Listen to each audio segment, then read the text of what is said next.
got some seats open in the front now if you'd like to have a seat up front. Don't be shy.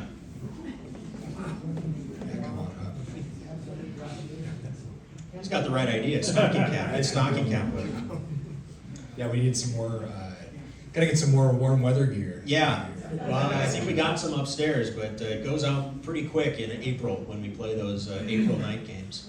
When it's what, 65 degrees? Yeah, no, it's pretty extreme.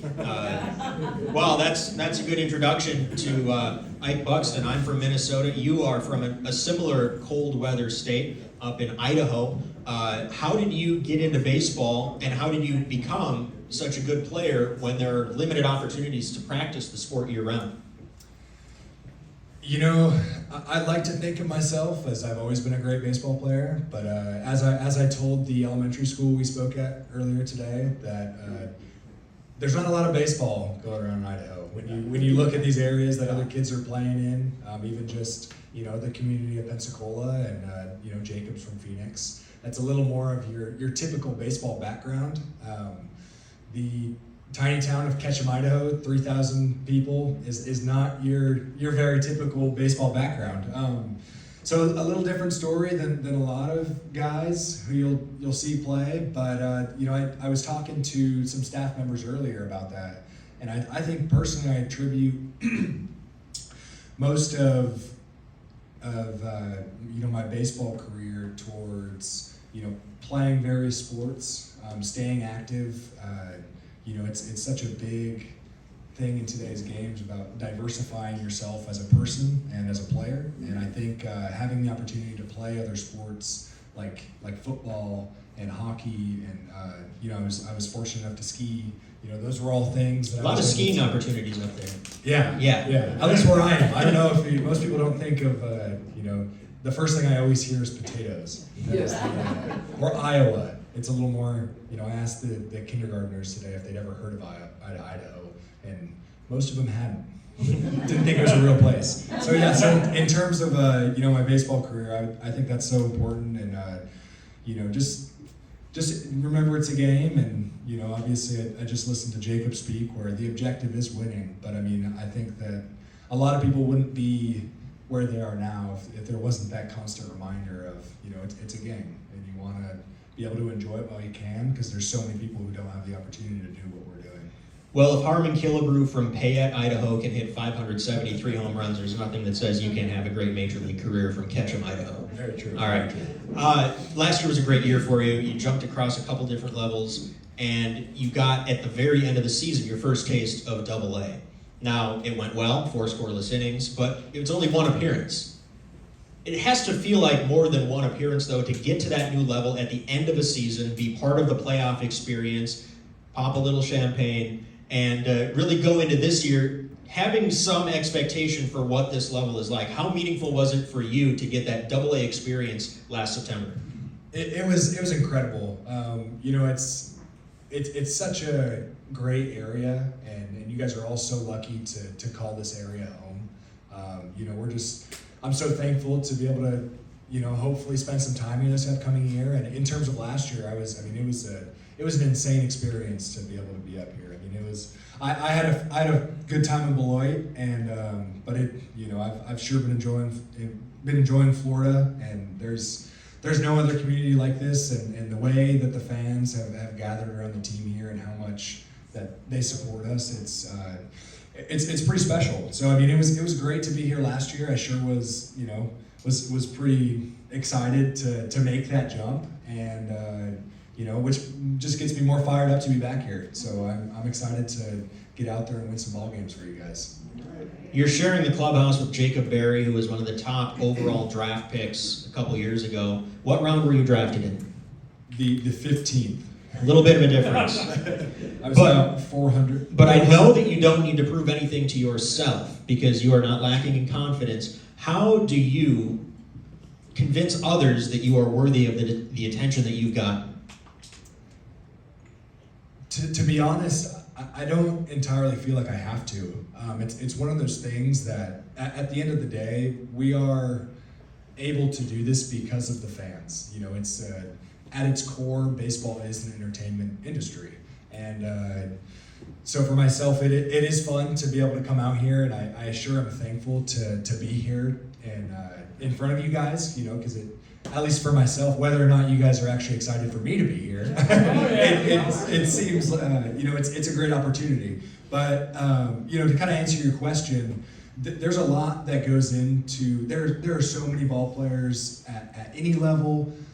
There's so many baseball players just in professional baseball. And just to be able to go out there and do what we're able to do, I think the attention part of it isn't something I entirely think of. It's more so, you got to put your work in. And I think that it all comes if that's something that you do fixate on. I think, Jacob Berry's gotten a ton of attention because he's earned it. And I think that that's something that there's so much more to come down the road that it's, at this point, I've just been excited to be where I'm at and just try to be where your feet are and enjoy what you can. When we found out that you were coming here in September, I got a scouting report from my counterpart in Beloit, and he gave me the game notes and your pitch mix and all that stuff. But I can't really speak with authority on what you're like as a player because I only saw you for 4 innings, and they were 4 good innings, so I didn't see you struggle or anything. How would you describe your pitching philosophy, so to speak? So to kind of come in a very roundabout way of talking earlier about what I've been able to draw from other sports and the other people I've been able to meet, and one thing that I've really tried to use recently in the past few years is that mentality that you utilize from other sports. Baseball players as a whole are very competitive. But one thing that I had to make a big adjustment to from playing other sports is that just being persistently, not necessarily aggressive, but just that mentality of, okay, I'm gonna go out there and hit somebody. Playing hockey and football, it's like, I don't really have a very appropriate way of stating it, but you're gonna go kick their butt. Yeah, you're going to kick their butt, and I think utilizing that mentality going into baseball has been huge for me. It's been it's been probably my biggest adjustment coming into pro ball is almost taking that mentality of having your hair on fire and going after the hitter. So that's kind of for what I like to hang my hat on in terms of how I go about my business and how I try to go compete on the field. I asked Jacob Berry a couple of questions about the Arizona Fall League, and what we didn't get into, talking with Jacob, a hitter, is the reputation of that league as being a very hitter-friendly environment. You've got the dry air and the altitude in Arizona. You've got the fact that there's nothing wrong with sending your hitters down for a couple extra at-bats, but they're very careful about pitchers and their arms. What did you learn about yourself in the Fall League going up against some really, really good young hitting talent? It was a pretty special experience. Obviously, there's no doubt about that. But in terms of learning about myself, it was pretty special to go and make some new connections with. Guys from every organization, even kids. I was fortunate enough to play in the Arizona Fall League All-Star Game, and even if you're just sitting in the the bullpen. Making some new connections, talking to guys who you would never come across otherwise. And just in terms of what I was able to learn about myself, it's you're starting to make that next jump.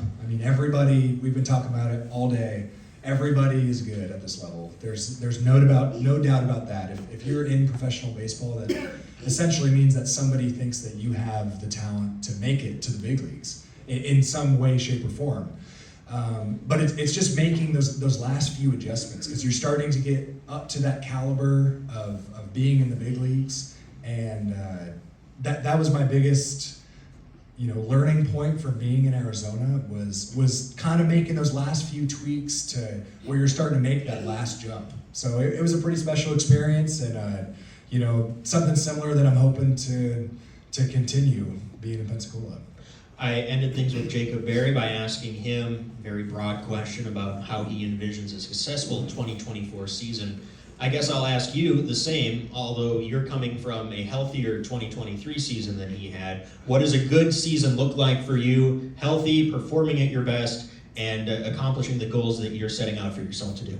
I still ended up missing 2 months this season. So, But you ended. true. I ended healthy. Yeah. I ended healthy. I think continuing that because at its core you can't help the team if you're hurt. Obviously you're always going to have good clubhouse guys who are there for their teammates and excited to bring kind of that winning culture to whatever team they're on. Doesn't matter if you are in Arizona, if you're in various levels of the minor leagues. But for me, just trying to really focus on staying healthy and just staying consistent. Do whatever you can to help the team win, continue to get better because the ultimate goal of why we're here is to help the big league team. So try to get as good as you can in the minors, and then someday you hope that you have the opportunity to help the Miami Marlins. So that's the biggest point. And hopefully, upcoming very soon, you'll have a chance to actually unpack your suitcase here in beautiful Pensacola, Florida.